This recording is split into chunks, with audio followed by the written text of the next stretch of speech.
Hello नमस्कार दोस्तों, आप सभी का आज के इस सेशन में स्वागत है। और आज के इस सेशन में दोस्तों बात करेंगे Rajasthan board class 12th Hindi साहित्य के टिप्स। दोस्तों बोर्ड एग्जाम आपका बहुत नज़दीक है और नज़दीक होने के कारण आपको किस प्रकार से अपने बोर्ड एग्जाम में अच्छे नंबर लाने हैं उनके शानदार टिप्स बताने वाला हूं।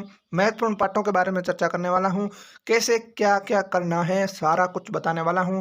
तो सेशन को पूरा देके अपने दोस्तों तक जहां तक हो सके शेयर कीजिए। चैनल पर नए हो तो चैनल को सब्सक्राइब जरूर कीजिए।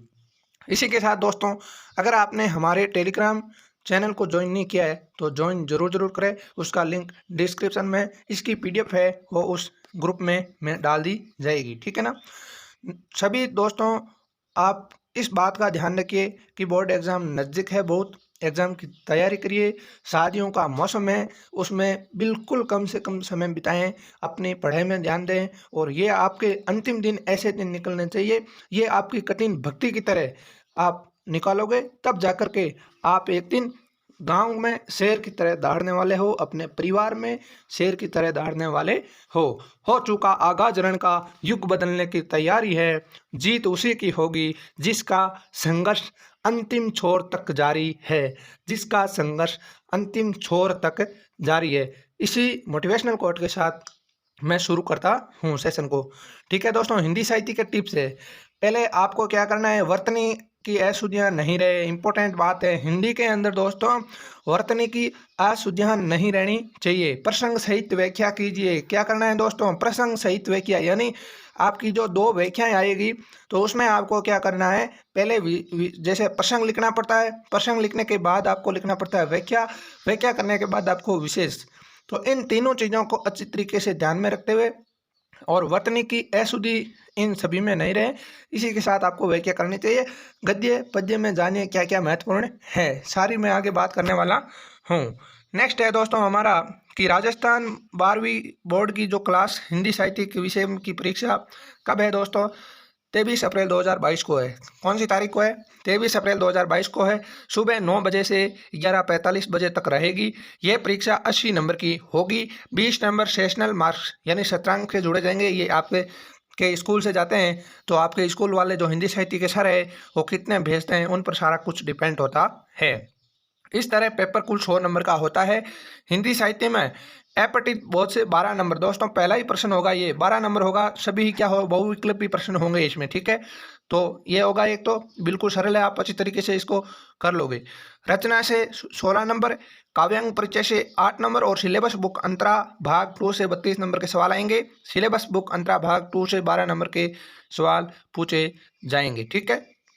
इसी के साथ दोस्तों आगे अपना है काव्यांश पर आधारित 6 अति लघुत्रात्मक प्रश्न। 6 तो आपके क्या आएंगे, अति लघुत्रात्मक प्रश्न, एक एक नंबर की परीक्षा में आएंगे, ठीक है। 6 मतलब 6 नंबर के होंगे। ये 6 प्रश्न अति लघुत्रात्मक हो गए जो कितने एक एक नंबर के होंगे। उसी के साथ आपका गद्यांश पर आधारित बोध और प्रयोग रचनांतरण शीर्षक से 6 अति लघुरात्मक प्रश्न एक एक नंबर के आएंगे। रचनात्मक और व्यवहारिक लेखन में किसी एक विषय पर 400 शब्द का निबंध लिखना होगा। निबंध 6 नंबर का रहेगा। अभिव्यक्ति और माध्यम सिलेबस जो बुक है, बुक में से कविता, नाटक या कहानी की रचना प्रक्रिया से 60 शब्दों का उत्तर देने वाले एक एक नंबर के 3 सवाल आएंगे। पत्रकारीय लेखन का विभिन्न रूप और लेखन प्रक्रिया से 30 से 40 शब्दों में उत्तर देने वाले 2-2 नंबर के 2 सवाल पूछे जाएंगे।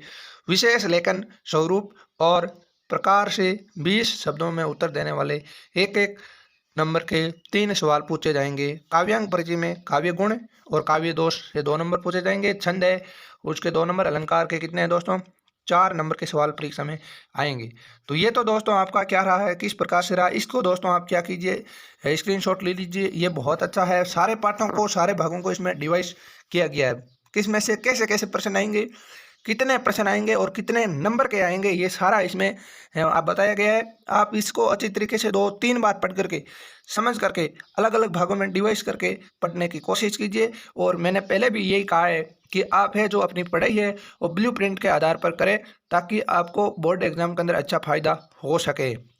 उसके बाद दोस्तों मैं नेक्स्ट बात करता हूँ, ये अंतरा भाग 2 सिलेबस बुक में 5-5 नंबर के एक एक जो वाक्य गद्य और पद्य भाग से आएगी। ये जो अंतरा भाग है ना, अंतरा जो बुक है उसके भाग 2। इस बुक में से दोस्तों आपके क्या आएगा, 5-5 नंबर की एक एक वाक्य गद्य और पद्य भाग में से आएगी। गद्य और पद्य में से 5-5 नंबर के एक एक निबंधात्मक प्रश्न, यानी एक एक वाक्य एक एक निबंधात्मक प्रश्न बड़े आएंगे। 2-2 नंबर के एक एक लघुतरात्मक प्रश्न गद्य और पद्य से आएंगे, जबकि किसी एक कवि या लेखक का साहित्यिक परिचय संबंधी एक प्रश्न 4 नंबर का आएगा, जिसका जवाब 80 शब्दों में देना होगा। 4 नंबर का एक निबंधात्मक प्रश्न और 2-2 नंबर के 4 प्रश्न लघु उत्तरात्मक पूछे जाएंगे। तो इसको भी आप अच्छी तरीके से देख लेना, क्या क्या करना है, क्या क्या कैसे कैसे प्रश्न है, सारे मैंने इसमें डिवाइस कर दिए हैं। बोर्ड ने सिलेबस से ये पार्ट हटाए। दोस्तों आपको विशेष ध्यान रखना है, जो ये पार्ट है ना, ये बोर्ड ने आपके सिलेबस से हटा दिए है अब की बार, तो इनको बिल्कुल भी नहीं पढ़ना है, बिल्कुल भी नहीं पढ़ना है। क्यों नहीं पढ़ना है? क्योंकि इस पाठों में से आपके बोर्ड एग्जाम में एक भी प्रश्न नहीं आएगा। तो नहीं आएगा तो दोस्तों उसमें पढ़ने का फायदा भी क्या है? जो पाठ है उनको अच्छी तरीके से बार बार रिवीजन करें, बार बार रिवीजन करें, तो आपको अच्छा फायदा होगा। और हिंदी साहित्य के अच्छे नंबर लाने के लिए एक ही महत्वपूर्ण, एक तो अच्छी राइटिंग होनी चाहिए, उसी के साथ एक वर्तनी अच्छी होनी चाहिए, अशुद्धियाँ उसमें नहीं होनी चाहिए। तो इसमें दोस्तों मैं बता देता हूँ, अंतरा भाग 2 कविता खंड में रघुवीर शाही, मलिक मोहम्मद जायसी, घनानंद को हटा दिया गया है। गद्य खंड में भीम साहनी, रामविलास शर्मा और हजारी प्रसाद द्विवेदी को पाठ हटा दिया गया है। अंतरा भाग 2 पुस्तक से बिस्कोहर की माटी अध्याय को भी हटा दिया गया है। तो ये आपके हटाए गए पाठ है। नेक्स्ट है जो सब्जेक्ट टिप्स। सब्जेक्ट एक्सपर्ट के टिप्स, विशेष टिप्स क्या है, इसके बारे में चर्चा करने वाले हैं। दोस्तों उन्होंने क्या क्या बताया, आपको अच्छी तरीके से सुनना चाहिए और उनको आप सुन करके उसका उपयोग करें। उपयोग से आपको फ़ायदा होगा। दोस्तों जो भी नियम है उनको यूज़ करेंगे, प्रैक्टिकल यूज करेंगे, तब जा कर के उसका फ़ायदा मिलता है। सुनने से, किसी के कहने से कुछ नहीं होता। जब हम स्वयं उस काम को नहीं करते हैं तो कोई फ़ायदा नहीं है। हिंदी विषय के विशेषज्ञ नीलम बिश्नोई ने दैनिक भास्कर को जानकारी देते हुए बताया कि स्टूडेंट को योजना के साथ तनाव रहित परीक्षा की तैयारी करनी चाहिए। बिल्कुल सटीक बात बताई उन्होंने कहा है कि परीक्षा का तनाव नहीं होना चाहिए। परीक्षा दोस्तों जीवन में बहुत सारी होगी आगे। अभी तो आप ये 12th की दे रहे हो, जीवन जब तक आप जियोगे तब तक परीक्षा देनी पड़ेगी, उसको परीक्षा को पास करना पड़ेगा, हमको पढ़ना पड़ेगा। बिल्कुल भी चिंता मत कीजिए, परीक्षा की चिंता बिल्कुल नहीं करनी है। बस बेझिझक होकर अपनी तैयारी जारी रखें। प्रश्न पत्र में प्रश्नों को ध्यान से पढ़कर उत्तर लिखने की कोशिश करें, ठीक है ना। आपका प्रश्न पत्र है उसको आप पहले ध्यान से पढ़िए और उसके बाद उत्तर लिखने की कोशिश करिए। दोस्तों डरना नहीं है, जब डर जाओगे अभी तो आगे बहुत कुछ अलग है, आप उससे निपट ही नहीं पाओगे। अगर आप अभी इस प्रकार की झिझक है आपके अंदर, तो आगे जो आगे का प्रोसेस है ना, वो बहुत कुछ अलग है इससे। फिर आप उससे निपटने की कोशिश तक नहीं कर सकते हो। इसलिए बिल्कुल भी नहीं डरना है, जोश जुनून के साथ एग्ज़ाम देना है। हम आपके साथ हैं, आपके परिवार वाले आपके साथ हैं, आपके गुरुजन आपके साथ हैं। उन्होंने बहुत मेहनत करवाई होगी, तब जा कर के आप इस एग्ज़ाम को अच्छी तरीके से फाइट करोगे और एक दिन आप अपने माता पिता के सामने शेर बनकर निकलोगे और गांव में दौड़ोगे कि उसका बच्चा था, उसने इतने 90% से प्लस अंक बनाए। इस प्रकार से दोस्तों घोषणाएं होने वाली है, तो थोड़ा सा इंतज़ार कर दीजिए दोस्तों, जल्दी एग्ज़ाम होगा, उसमें आपका क्या डंका बजने वाला है। कॉपी जांचते समय शिक्षक की पहली नज़र आपकी राइटिंग पर जाती है। उन्होंने क्या कहा, कॉपी जांचते समय शिक्षक की पहली नज़र जाती है आपकी राइटिंग पर। कहाँ पर जाती है दोस्तों? राइटिंग पर जाती है। मैंने पहले भी कहा है, राइटिंग को सुधारने की कोशिश कीजिए, उसमें वर्तनी अशुद्धि नहीं होनी चाहिए। एक दो ही है हिंदी के लिए विशेष। आप तो एक तो राइटिंग सुधारें और उसमें गलतियाँ सुधारें, ठीक है ना। शब्दों को ऐसा अलग से नहीं लिखना चाहिए, ठीक है ना। राइटिंग किसी भी एग्ज़ाम का सबसे मुख्य पहलू होता है। कई लोग कहते हैं राइटिंग का कोई रोल नहीं होता है, तो हिंदी के अंदर राइटिंग का बहुत रोल होता है। हिंदी के अंदर राइटिंग का बहुत रोल होता है। कॉपी जांचते समय शिक्षक की पहली नज़र तो राइटिंग पर ही जाती है। उसके बाद वह दोस्तों वर्तनी चेक करता है कि इसकी वर्तनी कैसी है, अशुद्धि है या गलत है। आप हिंदी के टीचर जो जब आप स्कूल की जो गृह कार्य वाली कॉपी जांचते समय आप देखते होंगे स्थानीय शिक्षक को, वह भी आपकी वर्तनी जहाँ गलत होती है वहाँ गोला करता है कि ये बिल्कुल गलत है।